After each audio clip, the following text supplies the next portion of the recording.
salaamaaleykum la famille ñu ngi leen di siyaar di leen ñaanal jàmm di sàkku si leen di ngeen ñaanal ñu jàmm yàlla nañu borom bi defal tawfeex ñu bokk ñun ñëpp gars yi actualité show bi oblige fan yi dama kontaan ndax mbalax mi moom fan yi moom mooy loolu produit bees yéegi génn Adiouza ñëw na ak lu bees tax xale féroce dina ci def chronique ko teen ko ci YouTube beeg TikTok bi Citizen 221 TV la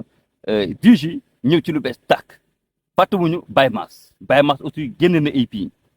semaine bii di ñëw waxoon naa ko mais bon par manque de temps mais semaine bii di ñëw dinañu def chronique ci morceau par morceau ci EP bi nga xamante ni Baye Mass génne na ko Digi qui monte à crescendo qui nous vient avec une nouvelle production indi lu bees tàkk yow la en featuring avec Amadeus ñu dem Said nah, said to said that gisaguma ku mel ne yow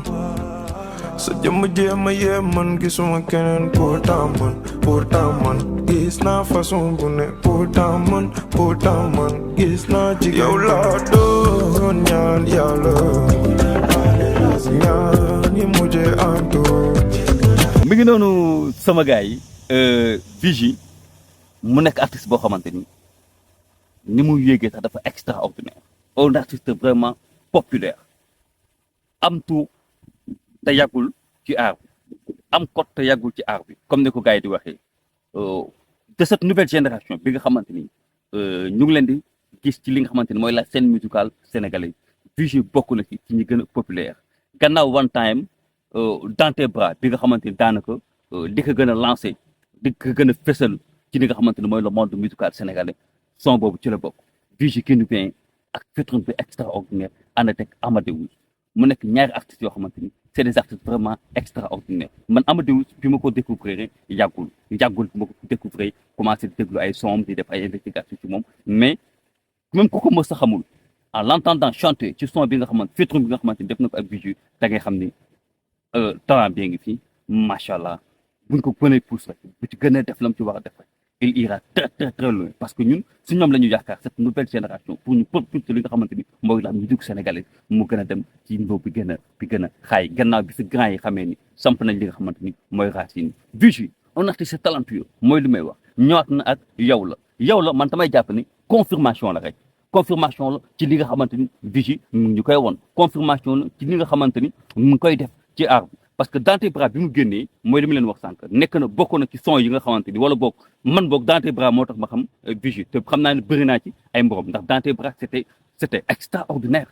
son bi dafa ñëw rek def tuub son bi dafa ñëw rek am buzz mu gën a lancer Digi ci li nga xamante ni mooy scène musicalu sénégalaise ñëpp naan boy bi après ça mu ñëw enchaîner ak ay concert yoo xamante ni gis fermé sax laa koy tuddee dafay fees ba nit ñi dañuy nekk ci biti ndax mënuñu accès fi nga xamante ni fa la concert bi di affaire juumul après ça il avait eu à faire des tournées ci li nga xamante ni mooy région wu Sénégal dugg na ci région yi def ay concert loolu noonu yëpp mu nekkoon di confirmer li nga xamante ni dans tes bras def na ko en terme de buzz kon bu ñëwee indiwaat li yow la rek dafay gën a confirmer talent bi nga xamante ni ñu ngi koy wax ci Digi gis ngeen en moins de 48 heures wala en moins de 24 heures temps son bi fi mu egg dinañu xool d'ici semaine bii di ñëw en terme de statistique ñaata view lay def parce que c'est un artiste vraiment populaire moom dafa ñëw ko jël bës bi téye ko ci loxoom moo tax parfois nga gis yenn commentaire surtout que nag bi Baye Mass génnewee EP bi sax son tout dernier EP bi mu ko génnee gars yi ñu ngi def la différence entre Baye Mass ak Digi d'ailleurs nañ ci def chronique bu spéciale EP bi Baye Mass génne tamit son yi c'était extraordinaire am na ay thèmes yoo xamante ni c'est vraiment intéressant war na ci def chronique c'est vraiment intéressant ñoom ñaar ñuy rivaliser parce que bon benn génération bi la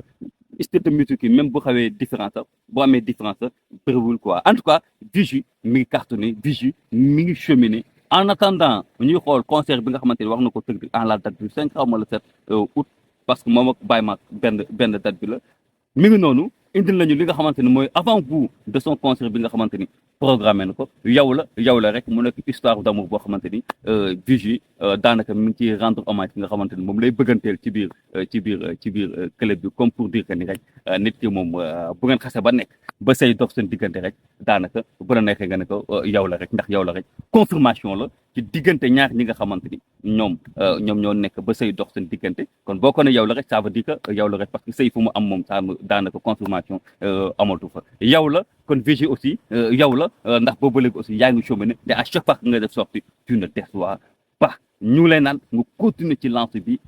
gën a dëgëral staff parce que cette nouvelle génération ils ont besoin d'un staff vraiment fort parce que li ngeen war a liggéey ci musique dafa bëri mais aussi li ngeen war a lekk ci musique dafa bëri te loolu noonu yëpp staff bu dëgër mën koy mais moo tax à chaque fois damay naan cette nouvelle génération vous avez la chance fekk fi technologie fekk fi matériel yu technologie bi gën a xaay fekk fi jumtuwaay yi nga xamante ni c'est plus calé par rapport ak avant grand yi nga xamante ni amuñu woon chance boobu noonu kon yéen li leen manqué rek mooy staff bu dëgër pour gën a profiter li nga xamante ni mooy seen liggéey mu jëm ci kan Vigy yow la rek en attendant son concert ñu savourer bien